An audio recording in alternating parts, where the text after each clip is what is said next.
Good morning and welcome to the Bowling University studio from the International Bowling Campus in Arlington, Texas.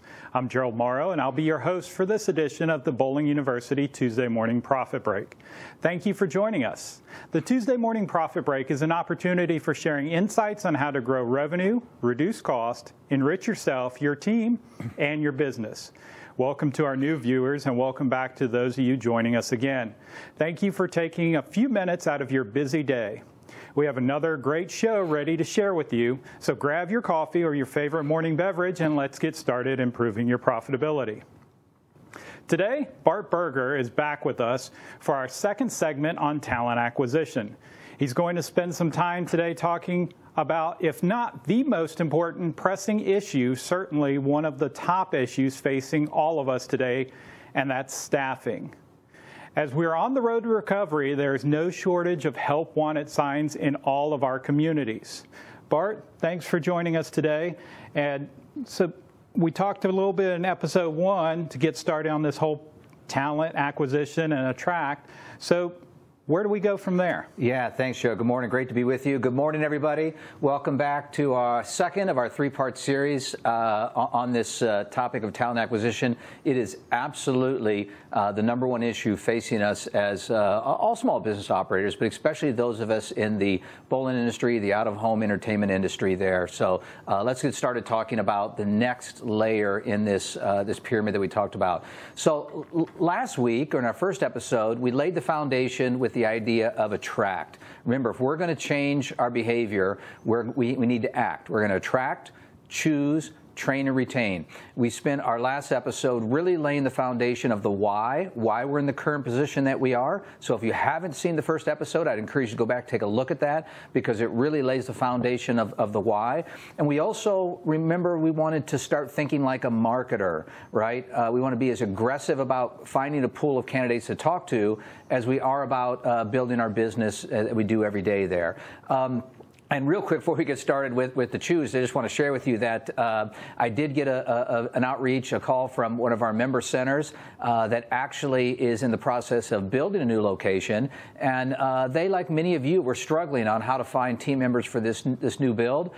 They put some of these practices into place. They started to use the digital assets and the resources of things we shared with you last week. And they were so excited that while their problems aren't gone, they now have a pool of people to talk to. And that's really where we are today. Because once we have that pool of folks to talk to, the next layer of the pyramid is choose, which we say choose to represent our interviewing and selection process. So now that we put all those things into practice, we've got this group of people to choose from, whether you're going to try to hire 2 people or 12 people or staff up a new facility with multiple people. You know, what do we do next? And I want to share with you the secret to choosing the right talent. And it really is very simple to understand, and that is hire for attitude, train for skill. We have a saying here at the campus, it's not easy, but it is simple. It's really simple to understand. It's not easy to execute, and we're going to spend some time talking about that. And that is in our business, this experience business, out-of-home entertainment business, bowling industry, food service industry, we truly need to hire for attitude, train for skill. And here's why. I can teach you to make a drink. I can teach you to make the food product. I can even teach you about bowling, to hand out lanes and understand some of those mechanics. I can't teach you to be nice. I can't teach you to smile. I can't teach you to have a great attitude. Only you control that. And one of the things that you learn in life, you learn this as being a parent, and you learn this in the business world, is I can't change your attitude, no matter how hard I try. I can change your behavior, but I can't change your attitude. Now look, there are certain jobs absolutely that you have to have a skill level. In our world, it's all about the experience, and we can teach people how to deliver that experience. So just if nothing else from today you take away, focus on hiring for attitude, train for skill. Gone are the days that you can demand that people have experience and you have candidates to choose from, and you're going to pick the person that has the best skill level. I want the person that has the best attitude. Okay, so let's share a little bit about some of the selection methods. I'll go through a few quickly here this morning, and I'll start kind of with the worst, and then we'll work up to what I hope you will start embracing, and that is the best. And the absolute worst method: do you breathe? How often, and if so, for how long? And I'm only kind of half joking when I say that. And what I mean by this representation is what most of us, the trap we fall into now is, I've got to fill the spot immediately. I only have one candidate to choose from, and they don't look like they're going to steal too much, and they look kind of honest, but look, honesty is if I don't put them in that spot, I'm going to have to fill that shift. And that's desperation, and that's what we want to get out of. So when you don't have candidates to choose from, you have no other choice but to just take the candidate that you have, and it's a crapshoot, and it's not a very good outcome. The next interviewing technique that some use is a single interview, short and experience focused. Again, not what we recommend. If I was fortunate enough to be a possible candidate for your team, who would I talk to? Would I talk to just the owner or the manager or the department supervisor? So if you currently are just doing single interviews, meaning that a candidate like myself would only speak with one person, and they are short and they really focus just on my skill level, then I would encourage you not to go there. The next level up is what we talk about, a single interview, still only interviewing with one member on your team.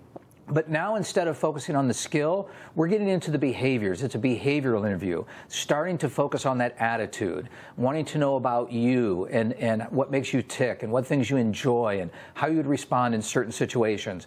Not if you know how to mix drinks or make a hamburger or if you have any bowling experience. So these are interview techniques that we don't recommend, but we're getting closer. So here's where we'd like to go. What I really want to encourage you to think about is this idea of multiple behavioral interviews. When I say multiple, that's not several people in your organization talking to a candidate, one candidate all at the same time.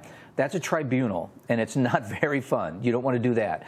When I talk about multiple interviews, what I mean is that if I was a candidate for your business, I might talk to 2 or 3 people in that organization. I might interview with the owner, I might interview with a manager, and I might interview with a peer as well. So speaking with multiple people, and again, focusing on the behavior, your attitude, how you're going to respond in certain situations. Now, here's the beauty and why I love multiple behavioral interviews, especially multiple interviews, is because if I'm a candidate and I'm speaking with you as the owner, I can pretty much say what you want to hear. But the magic is, if I speak to a peer that I might be working with, for whatever reason, I'm at a different comfort level, and I'll certainly say things that otherwise I might not. You'd be shocked at what people will say to somebody that they regard as a peer versus what they might say to someone that they regard as an authoritative figure. That's the magic of it, you know, is not what they say to me as an owner or manager, but what they say to that peer. So multiple behavioral interviews is really where we want to get you to. Now, if you really want to get someplace special, I'm going to touch briefly on this topic of group interviewing. Now, group interviewing used to be something that was really reserved for new builds when we were hiring large numbers of people, when we were opening up new centers and we need 75, 100, 150 people. But progressive proprietors and progressive operators have figured out how to use group interviewing when they're hiring just 2 or more candidates. And what we're doing here is bringing in, because remember, we got a lot of people to choose from now.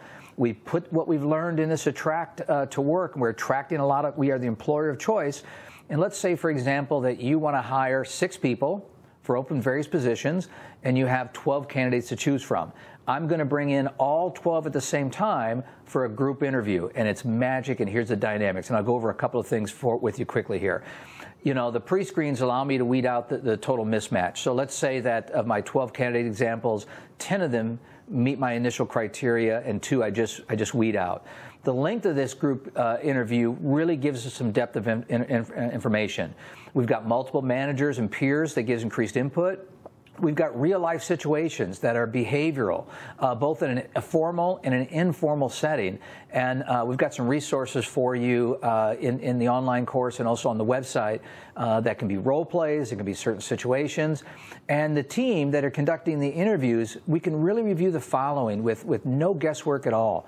We start to look at things at teamwork, leadership, energy, body language, things that help me know your attitude and not necessarily your skill level on there. And that's the magic of it. I love this. I would encourage you to get there. So fun is our business. And if for you, maybe the group interview thing is not something you're ready to jump into, at a minimum, don't ever hire somebody with just a single interview, right? It's a recipe for disaster and high turnover. Start at the beginning with multiple interviews and involve a peer where you can. That's magic, Gerald. So when you can start to involve those peers, it just really gets a whole different level of conversation there. But I love the group interview if you're ready to take that leap of faith.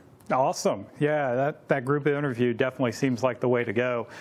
When you're talking about multiple interviews and behavioral interviews, what would be, I guess, an ideal number? I mean, is it just, do I have to bring this person back multiple times, or can we do multiple with different people? Kind of walk through that, what you mean by that. Yeah, that's a good point, and I kind of went through that quickly. So when I talk about multiple interviews, look, anything's better than one.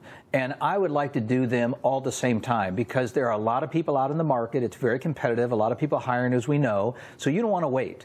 So if, for me, I like 3. And you might, you know, in your operation, you may say, the owner says, I have to talk to that person before I hire anyone, and that's okay, or a manager. So I think 2 to 3 people is the right number to talk to, and I think they should all do it in the same setting. So you don't want to bring them back 2 or 3 times because there's 4 other jobs waiting for them. So I want to have them interview with those 2 or 3 people all at the same time. I can knock that out in a very short time frame if I'm not going to do the group interview, and it allows me quickly to have yourself, me, and a peer talk to a possible candidate, and we can make a decision very quickly. Awesome. Awesome. So when we're talking about going that extra level and we start talking about group interviews, what would be, I mean, for some of us, we're like, how do I conduct it? What kind of activities do I do? Do I do role play?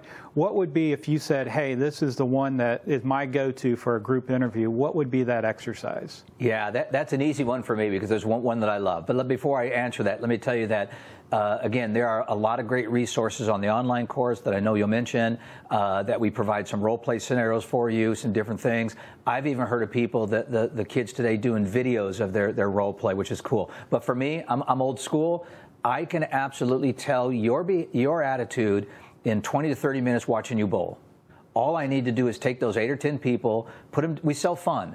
Put them down there on the bowling lane, see how they interact with strangers, see how someone helps someone that might not know how to put their name in, see how somebody interacts with somebody when they bowl well. Do they high five?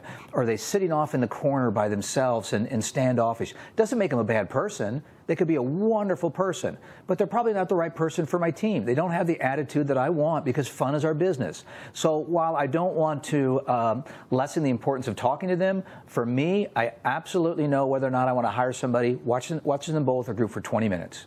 So there you have it. The secret to success there as far as the group interviews, just put them out there on the lanes and let them bowl. Every time for me. Every time. Awesome.